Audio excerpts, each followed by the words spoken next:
In this video, I'm going to show you how to leave a Discord server and how to remove your own Discord server from your profile.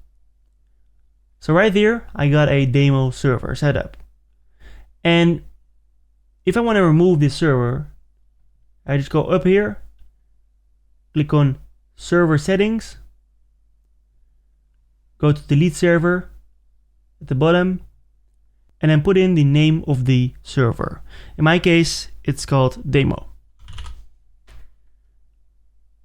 Now all I have to do is just click on delete server. And it's gone. But how do you leave a Discord server? So for this, we're going to join a random server.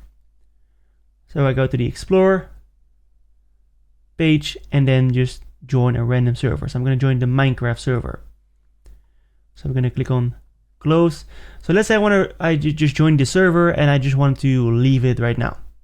All I have to do, just right click on the server icon and then click on leave server. And then click again on leave server. And now it's gone. It's all you have to do to leave a server and how to remove a server that you created. Thank you so much for watching and see you in the next video.